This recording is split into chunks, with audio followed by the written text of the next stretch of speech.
ఏ వ్యాపారమైనా లాభాల కోసమే చేస్తారు. ప్రైవేట్ ట్రావెల్స్, లారీల ట్రాన్స్పోర్ట్ అయినా, కార్ల ట్రాన్స్పోర్ట్ అయినా ఇవన్నీ లాభాల కోసమే చేస్తారు. కాకపోతే రైల్వే, బస్సులు, ఆర్టీసీ ఈ రెండిటి విషయాల్లో లాభాలను చూడం మనం.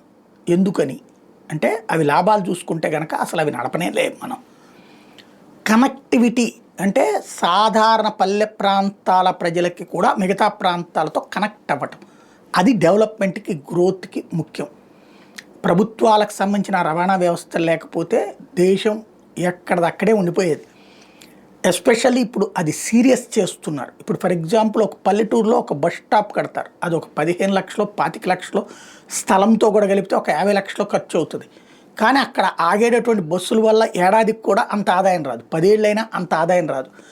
అయినా ఎందుకు నడుపుతారు అంటే ఆ బస్ స్టాండ్ అన్నటువంటిది ప్రయాణికులకి వసతిని ఇవ్వడం అన్నటువంటిది ముఖ్యం. అట్లాగే రైల్వే లైన్స్ విషయంలో ఈశాన్య రాష్ట్రాల మీద మోడీ సర్కార్ సీరియస్గా దృష్టి సారించి 77 ఏళ్ల తర్వాత మిజోరాంలోని రాజధాని ఐజ్వాల్కి ఇండియన్ రైల్వేస్ ఫస్ట్ టైం 51 కిలోమీటర్ల రాంగ్ రైల్వేని 48 టన్నెల్స్తో అట్లాగే 140 బ్రిడ్జెస్తో కట్టింది.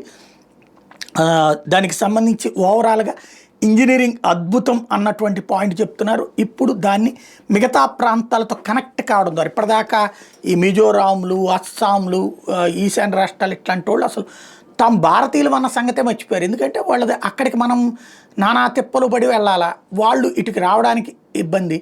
కాబట్టి అసలు భారతీయులు అనే ఫీలింగే పోయింది. ఇప్పుడు మనం అందరం ఏం చేస్తుంటాం, కావాలంటే సెలవుల్లోనో సరదాగా ఇతర ప్రాంతాలకు టూర్లు వెళ్ళి వస్తున్నాం. ఇక్కడ వెళ్ళేది ఉందా? లేదు కదా. అది ఇక్కడ ముఖ్యమైనట్టు. ఇప్పుడు వాటి ద్వారా ఆ ఏర్పాట్లు చేస్తున్నారు, అక్కడ వాళ్ళని యువతల వాళ్ళ ప్రాంతాలకు కలిపేటటువంటి.